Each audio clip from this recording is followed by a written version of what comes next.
And I told Nice. myself, and then in 90 days, let's give ourselves 90 days to see what I can really do. Within those 90 days, I picked up 32 listings in 90 days, and I became the manager of the office that we ran back there on the 90th day. In this episode of the Journey podcast, we hear from John King, a father, a mentor, a coach, a business owner that is going to walk us through the mindset of what it takes in order for you to succeed in business.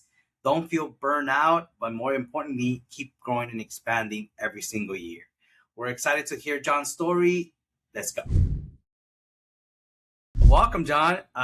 Thank you for being here again. Yeah, thank you for having me, Jose. It's been an interesting journey. Just it's the game of real estate, right? And when I first met you in the mastermind and the coaching group, we've come a long way. So I'm very Yeah, happy we to be have. here and just to see all your success and what you do. It's been amazing to see. Thank you, man. And you know what is it's so interesting because you probably don't remember this because this is how I met you. This is our first time, and I don't want to put a year because I will be completely wrong, but I'm gonna say 7, 8 years. We're just gonna use that as reference. But I remember you seeing you from a distance, and I went up to you, and then back then my business was completely different than what it is right now. I was trying to figure it out, trying to figure out who was I gonna be, either a leader in the space or just going and mastering the sales business. I was so confused. And I remember the first time I went and I approached you and I said, hey, I didn't know your name. So I was like, hey, question, like if I wanted to join the program, like what would it take, man? Because honestly, like I can pay for it, but I want to make sure that I just get the best out of my money. And the first thing you said is like, well, tell me your production. That was the first thing. It was interesting because you were so just right to the point. You didn't hesitate, and I was like, you know what, it's not that great. So okay, we got to just work on that. And it's interesting because I see in a lot of us in every industry now that I've been had the opportunity of running multiple businesses. I see that people try to get shortcuts, and that is one of the things, man. That if I remember correctly, you used to just be straightforward with people about not taking shortcuts. And I'm excited to have this conversation with you because this podcast is all about the journey. So now I want to just open the floor to understanding your journey. How is it that someone can look at someone else and say, "Hey, man, stop the shortcut looking for, stop searching for the shortcuts, get right into mastering your business." So tell me from you, like, what happened to you?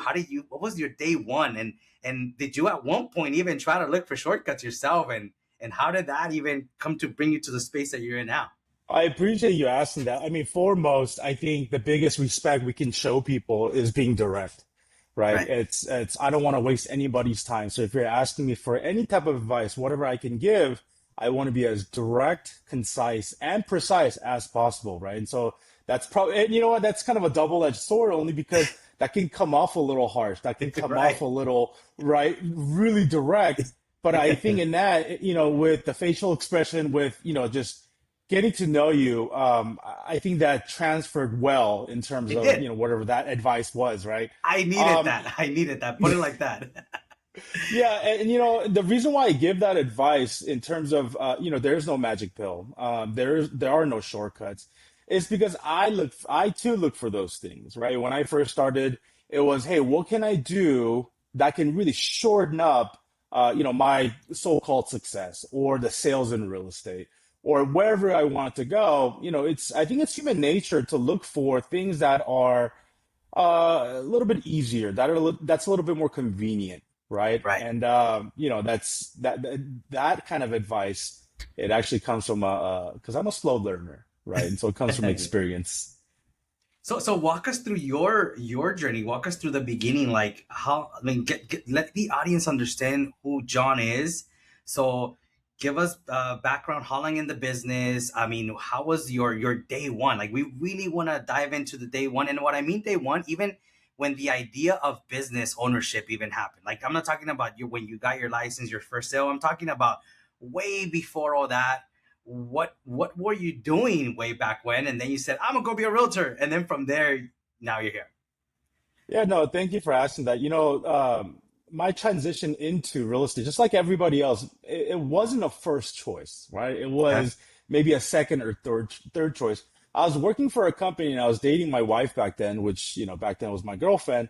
And I knew, with the pay structure, with, how much I was getting paid, or even future outlook, if I were to get married and have a family, I didn't know that really could support it. And I don't know what it was, but it's not just the money portion. I really want to spend a lot of time with my family, right? So the time freedom aspect of it was super important. And, big shout out to my parents where they're like, hey, why don't you go get your real estate license? And I fought it at first. I'm like, I don't know if I'll be good at sales, right? I don't know if I have the chops for that. But some time passed, and working the corporate structure just didn't work out for me, right? And so I got the real estate license. I even have a GC license, right, together. And with those licenses, I was actually going to flip homes with my dad. But it's just that never happened. And so the day one was, let me tell you, when I entered into the entrepreneurship of being a real estate agent, it was a wild ride. It was a wild ride, right? Only because there's not real mentors, and within the real estate space, everyone thinks they're really just competing against each other, right? So it's their secrets, their way, their know-hows. And so they weren't sharing anything with, especially newer agents at that time, right? It was very closed off. And so I had to figure a lot of things on my own, which again, shortcuts, right? Like the magic pill. What can I do to get a deal, right? And Yeah. so it was, let's just say the first 10 months was really rough. What year was this? Do you remember? 2007, 2009. I've been in the business roughly around 18 years. Hold on, 2007, 2009. So you're telling me that you got into it when everyone was like leaving the business or on that season before? That was okay. Yeah, ignorance is bliss. Ignorance is bliss. And, I got into it, not knowing where the market was, right? And so And it your was, parents, it was an were they interesting in time. the business? Were your parents in the, No, they're how not is in it the that your business. parents mentioned real estate at all? Like, where did No, that I come from? appreciate. My both of my parents, they have their own businesses, right? And so Okay. they thought, try something, like Yeah, you're home, right? You have a girlfriend, right? You're gonna get married. You got to do something. You got to do sure. something other than work for a company per se, right? What is the outlook? And so that's really, I think, the catalyst as to why they push me so hard. And then, so you were working for corporate, is it what, is it like sales? No, it wasn't. It was more like what, No, it wasn't admin work, sales. or It was what more was it? project management. Project management. Okay, so then you're doing project management. You said, "Let me go get my real estate license." You got your real estate license and you just jumped right into the business, or did it take you time to transition? You jumped in Yeah, just I like that. was I was in my late 20s. I gave my 2 week notice. I said, hey, if I'm gonna I'm crash and out. burn, I can crash and burn. I'm young enough to crash and burn. Let's go do this. Okay, And let me tell you, again, it's been a wild ride.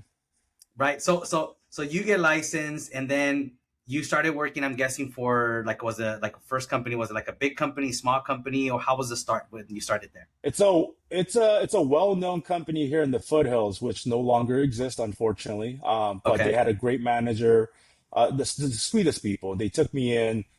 They taught me everything that I for my base, right? And so they taught me a lot of stuff.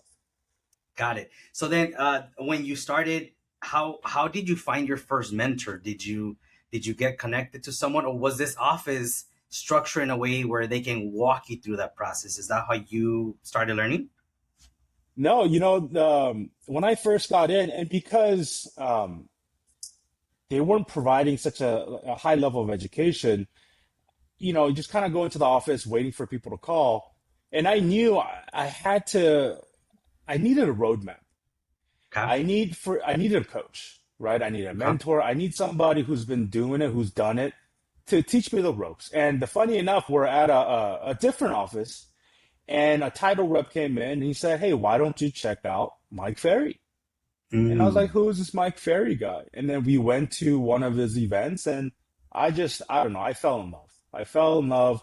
It was well structured, it was well put together, and it was easy for me to follow step by step as to, what can really lead to success.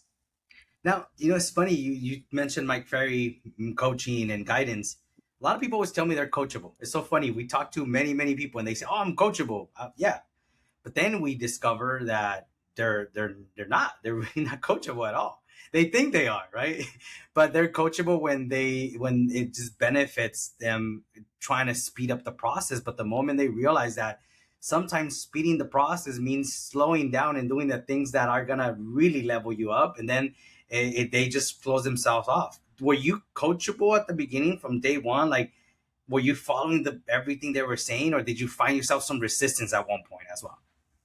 I think it's natural to fight, right? I think it's a natural to fight. The ego kicks in. And looking back, not so much. At then, I thought I was coachable. Um, but if you really think about, because you can only really connect the dots backwards, right? Like Yeah. life, you live forwards, but you connect the dot, looking at it backwards. And, I was doing the work. I think being coachable physically, doing the hard work, all that, it really did make sense. But the mental side of it, the mindset of it, it was, there was a hard ceiling there where we had to break through. And that took a long time. I get that. One of the things that I'm experiencing currently right now is a lot of times, as I'm teaching, like now, people that are part of my organization, I realize that when it takes them 6 7 months for them to like understand that why we do what we do, and then they plug it in that the activity that they're supposed to be doing, and when it all makes sense, then they do the action. Now, this is a question that I believe can help a lot of people, because you said something, we always go through resistance, right?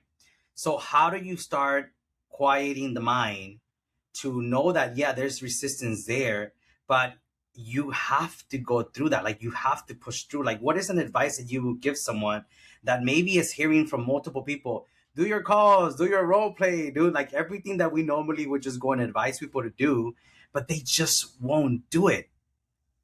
What would you say, or what would you tell someone like that if they were feeling that? Because at one point, I know me and you also felt it. And I appreciate you asking. That's a really good question. I think people are motivated by either inspiration or desperation. Either they're Mm, not inspired enough or they're not desperate enough. And a lot of times because, the name of the game in real estate is obviously talking to people, right? It's a sales business. sure. Within that, there's a discipline of language, there's a discipline of systems, how to really run it like a business. And in business, what you sell products or services, we often leave the customers out, which I think a lot of real estate agents make a mistake on. It's all for the customers. It's all for the clients, what they want and how they want to achieve it. In the beginning, a lot of real estate agents think, hey, this is quick money. Let me just get in. And it's me, me, me, right? When it's me, me, me, there's really not a lot of purpose driven action. But when you're doing it to provide the best customer service, the best customer experience, when people are in a pickle where you're trying to, you're advising them where they're, it's really just working for the best interest of others. I think that really sets a good tone on, your future endeavors or future actions. It's one of the guys here at the office the other day actually brought up your name, and they said the guy that always knows what to say in roleplay or scripts. And it's funny because I know that you, I mean, maybe I'm mistaken, but I don't think you were born that way, right? Did you just Were you just born knowing exactly how to communicate with people, or that's something that you put in the time and effort on learning? So it is something interesting that I think every salesperson, they want to learn how to master the art of communication, right? Advice on that, because I know this question, even me, I asked you this like 3 4 times throughout this time that we've known each other, and you have been able to guide me through this process. How would you explain something like that, apart from script and practice, which we know is important? What other advice do you recommend for people that they just want to get better at communicating with prospects or just people overall? And, well, number one, you got to put yourself in that situation. You got to live in that uncomfortable moment of either talking to prospects or talking to people. As the technology is getting better and better, we have information at the fingertips. I think the skill of communication isn't improving. Hmm. So a lot of times, again, we're looking for magic pills and shortcuts. Really, the magic is in the work people aren't doing or putting themselves in a situation where they are talking to people. Just like everything else, if you want to get good at basketball, you got to play a lot of basketball, right? If you want to be good at communication, you got to communicate well. effectively, efficiently with the people that you're speaking to at a high frequency, right? And so, you know, and you said something there where I wasn't born like this. In fact, I'm a very private guy. I'm a very, when you talk to me one on one, I love having one on one conversation. But in speaking in front of people, prospecting, it was very new to me. It was Really? very uncomfortable, right? And Wow. even I objections. would never have guessed that. I'm telling you, would never have guessed that.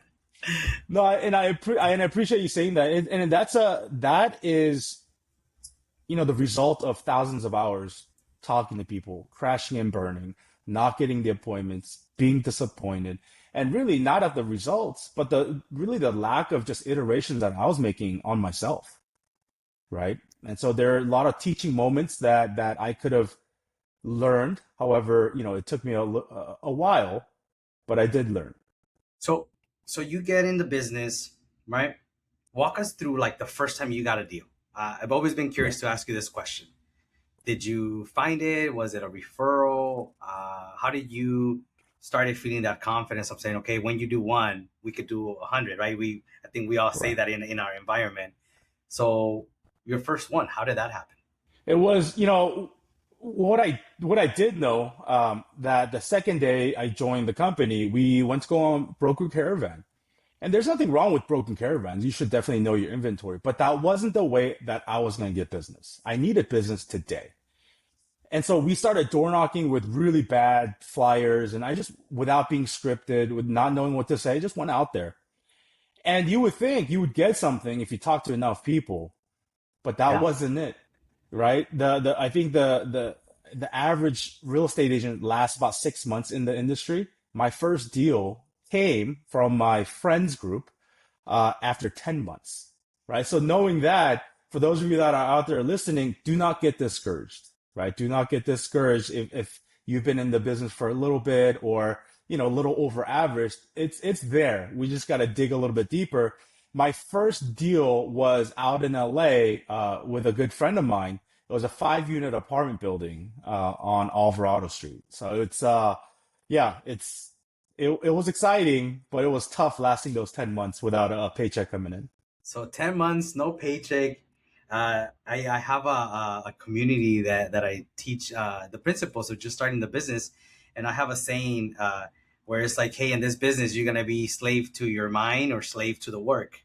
At the beginning, you're going to have to decide which one's more important to you, right? And that's usually what it takes to get started. Then when you start leveling up, then you become a business owner, which now, I mean, you know exactly what I mean when I say that. How did you transition from saying, okay, I'm doing the business, right? I get it. Now let me start leveraging myself and multiplying myself, buying back my time and just structuring everything. How did you know when the time was right? Because I get a lot of people that they come into our space and right away, a few weeks in, they're like, okay, now I want to go build a team, you know? What is the best advice that you can give someone like that? And also, did you had doubts when you were thinking of also like saying, hey, I'm ready for my next level? And when did you know it was right? And it's a multi-layered question, so I'll address the first one first. I think a lot of people Sure. step into it thinking that the business itself, year after year, it'll just be great, right? There's no downside. It'll just up and up and up and up, and that's not true. Well, it could be true, but certainly for the most case, it's not true. And so there has to be, obviously the mindset has to come. The mindset you have to build, that you have a positive outlook that this will work out, not if, but it will work out, right? And so the daily actions that a lot of people take, that I took, although I didn't get a lot of results, it had to pay off. There was no way this energy and sweat equity was going to be wasted. I knew that effort was stored, and at some point it was going to unleash. And so, and really just being patient, right? I think that's number one. And I think the book Outlier really just puts in a nice little bow where 10,000 hours minimum, right, to master something.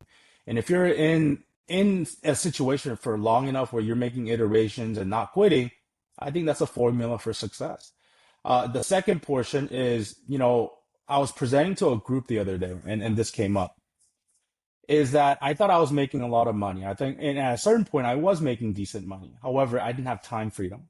I took my, my family to a vacation down in Carlsbad, and I was working on my vacation. I had two kids then. I have four now, but 2 years, two kids, and all I was doing is answering emails, answering phone calls, and then we would come out of the amusement park, go to dinner. I would ask my wife to order me something while I was out making calls and putting out fires, so call, and just doing deals. And I knew that wasn't it. It was time to scale. It was time to delegate. It's time to duplicate. And I think that was a harsh lesson in reality. So you realize I have to find a way to work smarter, not harder. And then how did you find that? Like, how did you transition over to doing that? And was there any fear or anything you had to overcome? And I appreciate that. And, I think there's a common misconception where a lot of people believe if you have if you have money freedom, you have time freedom, which is absolutely untrue. Money freedom plus systems equal time freedom. Okay. I didn't build enough systems around my business where I could leave my business and still make money. Um, I was the highest paid worker in my own business. That means I was, quote unquote, the best at things. I didn't trust enough people to handle certain things. I was really just handcuffing myself. Now, was there fear delegating and scaling? Absolutely. it was. Absolutely. I don't think fear and being scared of something ever goes away, right? As we're building out the brokerage and doing all sorts of different businesses, I think their fear is always there. And a mentor told me, courage is in an absence of fear. Courage is acting upon even though there is fear. So Mm, mm. to answer your question, that fear is always there. It's just I don't live by the the the notion of the fear is going to control me. And then we brought up mentors, coaches along the way. I think you and I have always seen coaching and mentoring the same way, and it's nice to see that. Is there someone in particular or a group of in particular that you can say, I'm just happy that I connected with that from day one? Oh, absolutely. Two coaches have really changed my career path. Number one is Mike Ferry. Number two is Danny Morel. I don't think those two gentlemen get enough credit in terms of how many lives they have changed.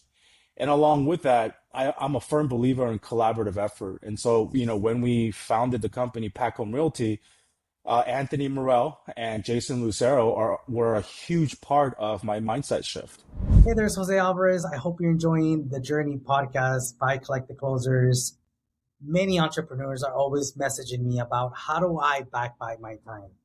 And that's where our favorite sponsor comes into the picture, Q4 Workspace. If you're looking for system support, executive assistants, editors, graphic designers, cold callers, basically anyone that can help you back by your time and really enjoy the freedom of your business, they're the people to call. Not only can they find the right support, but they can also train and create an operating system that will give you your time back and help you grow your business along the way. So make sure that you go to q4workspace.com or just hit the link below so you can grab more information and start enjoying life a little bit more and not letting go of your business. Because we sometimes we get to, you could say, we get too in the business and we need someone to help us get out and see that there's still possibilities and there's still things that it's not the end of the world, right? We always need that other individual that could do that. Now, so apart from them, I mean, family wise, I mean, have you always had people in your corner? I know sometimes I talk to other entrepreneurs and they tell me, man, my best friend's the one that was my support. And it's really nice to see that when you were building your business, outside from just your circle, were there friends, family, other people that were cheering you on, or was it just mostly professional individuals that were around you? You know, luckily it was everybody, right? My parents were supportive, my sister was supportive, my wife, big ups to my wife. Before we got married, she used to sit there and listen to me cold call, right? So Really? she knows the just listed, just sold script. She knows the expired script. She knows the list seller prequal. Like I made it mandatory that we hit certain levels in terms of contacts and appointments before we go on our dinner date, right? Really? That's And so cool. yeah, and big ups to her because she's the most kindest, most compassion. She was a nurse for a children's hospital for quite some time, and Okay. and so I would rehearse objections and presentations with her in the car while we're going to dinner, right? And it was I just big ups to all the people, and and I want to give a huge shout out to my former partner Marvin Lee, which without him, a lot of things wouldn't have been possible, right? And all the Nice. friends that were around us, they loved us, they supported us, they did business with us, and so we were very fortunate in having a great family, a great friend group, and and just overall Nice. great support. Great. You have a family now, right? I have You four kids. I married have four beautiful kids. Yeah, we were four married beautiful about kids. 13 years. I have a daughter, Jordan, who's Okay. 10, Jackson, who's 7, Jonathan, who's 5, and Jason, who's 3. So it's a wild ride. How are you balancing that now? I mean, because business is different. Now having more responsibilities is different, right? And I mean, the organization is growing, so that is putting you into a place where it's the more demanding too. How do you normally like manage your week, your days, everything? And that's a very good question. For me, I don't believe in balance.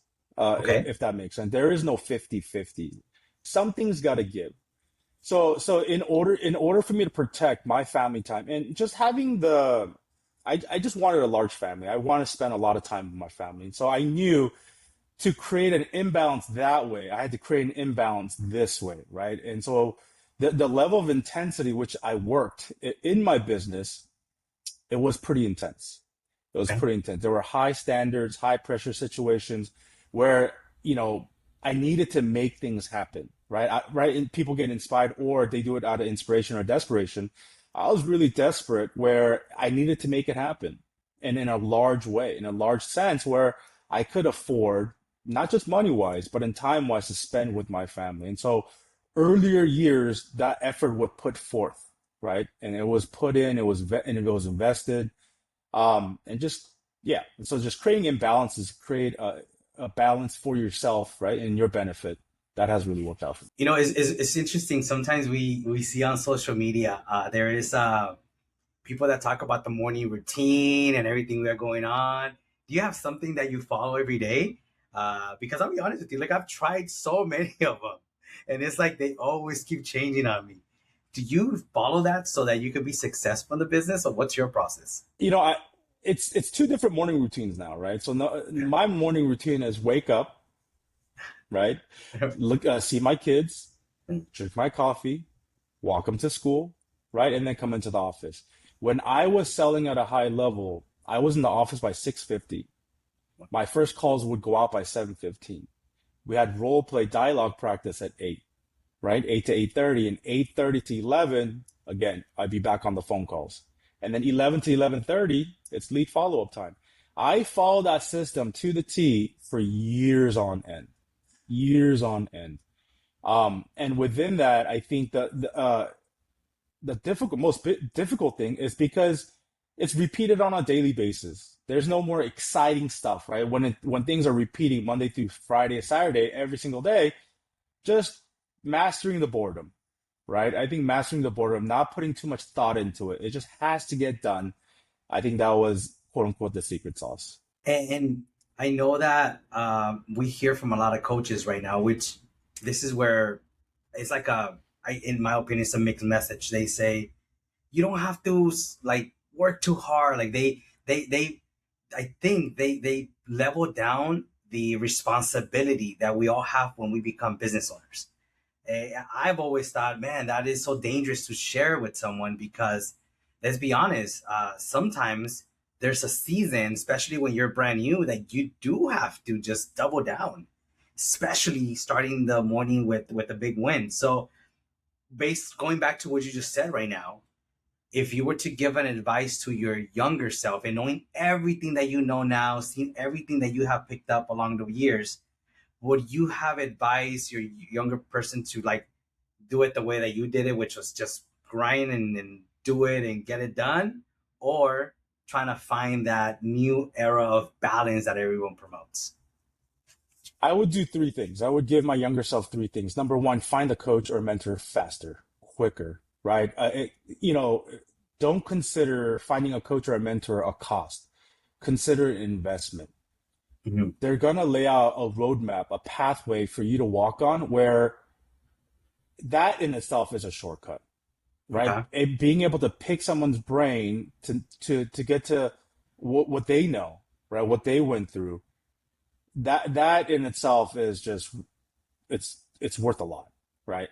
Number two is you got to surround yourself with like-minded people, solution-based thinking people. If you have the solution, they always have the problems, you're in the wrong room.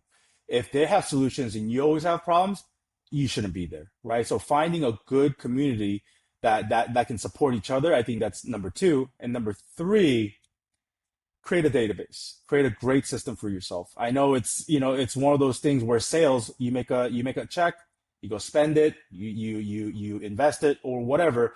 But working in the business, creating a database using your CRM would, man, it's if I told my younger self those three things, I think it would have been great. You know why I'm smiling right now so much? Because I asked you a question when we started the episode, and it's everyone's trying to find the shortcut. And I think you and I know exactly what that usually projects as, because we probably have seen it the same way. And in our industry, it's like, I want to get the leads, or I want to get the Zillows, or I want to get, all that stuff they sell you. And in other industries, for anyone that is watching that is not in real estate, there's probably in other industries similar aspects of creating those quote unquote shortcuts. You literally just said what, in my opinion, is the real shortcut and the real way of speeding up your growth in the business, which is one, find the coach, two, get into the right space or the right community, and then three, build a database. Honestly, that right there, if there's anyone watching right now and it's like brand new into the business and you've been paying for random shiny objects, trust me, this right here that was just said is like, it's everything you need. It's everything and all you need. So this right there is just perfect. It's interesting, John. The whole idea behind Collected Closers is that, and also the podcast and the community that we have, is that there's usually a moment, we believe that before anyone else, or you can close anyone else, you have to close yourself. Close yourselves on believing that you could do whatever it is you want to do.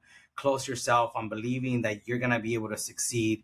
Close yourself knowing that you haven't made a check in 10 months, but you're still going. Like, you're convincing and closing yourself to keep pushing forward. So where along the way, along through your journey, do you feel that you had to close yourself the most? Was it at the beginning, in the middle, now? Like, where has it been? And if you could describe that to our audience, that you believe you really needed to believe in yourself and close yourself and keep going. Is it? It's those thoughts. It comes up pretty often, right? Because there's new iterations of business that we have to handle, and we get to be involved in. And so the fear and just closing yourself, the fact that I can do it, I don't have all the answers. It's not about the how, it's about the who, right? Somebody has the answers, the collaborative effort. So being in the right community, even at this space, even in my season of business, man, I love collaborating with people like yourselves, with the founding partners, with all the coaches and the leaders that we have within our company. I love having collaborative effort there. One of the biggest kind of the flips that I had in my own personal business is that I was just too nice. I was playing too nice. That if I was polite enough, if I did the right things in terms of how other people wanted me to do it, then I would make it, right? Mhm. And I was given a choice. I was given a choice when before my first daughter was born, or shortly after she was born. I actually told my wife, you know what, for the money that I'm making, I could be a lot less stressed if I just worked at corporate. And she's the nicest person. If you ever met her, she's the nicest, most gentle person, the most patient person. And this one line has changed my trajectory forever. And a huge shout outs to her. She said then, are you gonna teach your daughter how to quit? Wow, that's huge. And I Wow. sat there, you know what? Absolutely not. Absolutely not. And I told Nice. myself, then in 90 days, let's give ourselves 90 days to see what I can really do. Within those 90 days, I picked up 32 listings in 90 days, and I became the manager of the office that we ran back there on the 90th day, if you can imagine Wow. that. Wow. So, so just the intentionality, and just like, when people want shortcuts, they want shortcuts without the hard work. All the affirmations, right? All the kind words, all all the good stuff like you want to hear without action, it's just a dream. I've never worked harder in my life than that period right there. And with some intensity when I was speaking to prospects, there was some stuff that came out where, okay, it's clicking now. Being nice as a salesperson, I shouldn't be nice. I could be kind, I could be curious, but I'm not trying to be nice anymore, if Wow. that makes sense. So So do you believe that someone can change their life in 90 days? in 90 days, in 90 Yeah. days, in 90 days, the world can flip upside down for your best interest. Wow. Nice. I'm a firm believer in that. But doing the work, of course. Doing the work, right? And so, my old coach told me this once. He said, you know what? The results that you want, it might take a while, right? Yeah. It might take some time. It could take 90 days, but decisions are made instantly. So there's a power in decisions. The moment that you find the certainty that you're saying today is the day I move forward. Well, What is it's your not one biggest day, it's day one. day one? What is your biggest challenge right now? Is there a biggest challenge right now that John is going through? Challenges, as we are developing new things within the brokerage, Pac Home Realty, is that I am the head of education. And so finding new ways to bring value to our agents, Okay. helping them sell more, right? Attract more. Is it a challenge? It's always a challenge, but it's a fun challenge. It's a Mm. fun challenge. And it's not only for me, right? When we get to procure great leaders on great content, bringing a lot of value to our agents, that is our ultimate goal. So in that challenge, I fully accept. Nice. Who inspires you right now? I mean, because now you're a whole different person, father, business owner, a leader. I'm sure your inspirations have changed. What and who inspires you nowadays?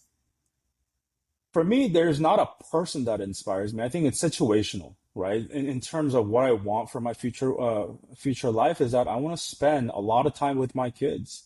Hmm. When I was growing up, just like a lot of people out there, we were latchkey kids, right? So the parents are working, we're just kind of left to our own devices.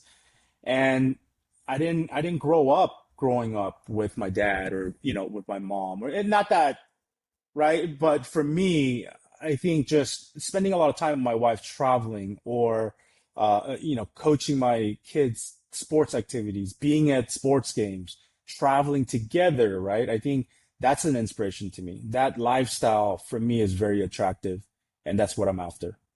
Nice, nice. Where do you see yourself like in, I want to say 5 years from now? Growing this great company of ours, I think there's a lot of value here where people can tap into. We can help a lot of people, sell obviously a lot of homes, but attract because we're a production-based company that happen to have rev share, and we want our agents to unlock really their not just their full potential, but their full purpose as well. And so we want to grow in quality as well as quantity. Let's say we were to remove the professional things out of John. There's no business. There's nothing going on. You have, I don't know, $10 billion in the bank. Who is John apart from the professional that we know? I love kids. I love kids. I was telling my wife the other day, and she knows this too. If I wasn't a real estate professional, I think I'd be like a youth like a football coach or like a kindergarten teacher, right? I don't think my mug will support that, but I think football coach or like just having a day to day with just a group of kids, that energy is just so energetic and so rejuvenating, right? And it's fun. And so if I wasn't a real estate professional, I think it'd be with either kids of all ages, high school, college. It could be kindergartners, first graders, and so I'd be around kids. They say that AI is gonna get everyone out of working, and everyone's gonna have unlimited time. What's your thought on AI? You think that is really gonna disrupt the world the way they're saying that it is? There's always going to be distractions. As coming up in the real estate game, I heard it a lot, right? The unification of MLS is going to do something. The big companies out there, the Zillows and the they're going to interrupt it's going to kill everybody. Or there's always something. There's Right. always something, and I believe AI will be a great tool for compliance. I think it'll help a lot of agents to do better work, right? More efficiency and more effectively. Yeah. However, I believe it's a tool, not a replacement of. Got it. Got it. Okay. Well, just to close off, John. I mean, if there's someone out there listening right now is afraid of starting, betting on their own, like you said that you jumped right into the business from the beginning. For me, it took me a long time, in my opinion. It took me like 5, 6 years to say I'm gonna go all in. Right. In hindsight, I think it was a mistake. I think the way you did it was a lot more brave than me, and I think that's a great way to do it. But if there's someone out there listening and just afraid of believing in themselves, what's something that you would, some sort of advice that you would share with them? I would say, don't try to make the right choice. I would say make the choice and make that choice right. Mm, There is no perfection. There's a lot of wrongs in the path of whatever you call success, however you want to do it. But just make the decision and run with it. And I spoke to, the group of agents today at a company meeting is that, some of the stuff that you're scared to do, you got to do that now. Once you do that, it'll transcend whatever choice and the results that you're going to make. It's going to yield great results. We talked about 5-year goal and where you see yourself. What about the next 12 months? What's exciting for you right now? What are you working on? And also, how can people connect with you if they have any questions or just want to reach out? Where can they find Yeah, you? no, absolutely. So we are starting a brand new coaching company within Inside Pack for Pack agents, right? And so Okay. I'm excited to see the growth in that. If you want to reach me at Instagram, it's at John Kang 1031. I'm pretty easy to find. You'll see all the information there. And so, yeah. Perfect. John, again, thank you very much, man. This has been great. Like I said, I was really excited to get to have this conversation with you. And just overall, I know that whoever's watching out there, I know just like myself, at one point I went to you for advice, and I know this episode is gonna resonate with people, and I hope that it provides whatever answers or thoughts they're looking for. And yeah, feel free to reach out to myself. I mean, that's the whole point of this podcast, is really to help people. So thank you, man. Thank you very much for your time and your energy and just sharing all your knowledge with us. Yeah, absolutely. Thank you for having me. It was fun. I hope you guys enjoy the podcast. Make sure you like, share, subscribe. And don't forget, if there's more business owners out there, make sure you send it to them because we're all helping each other.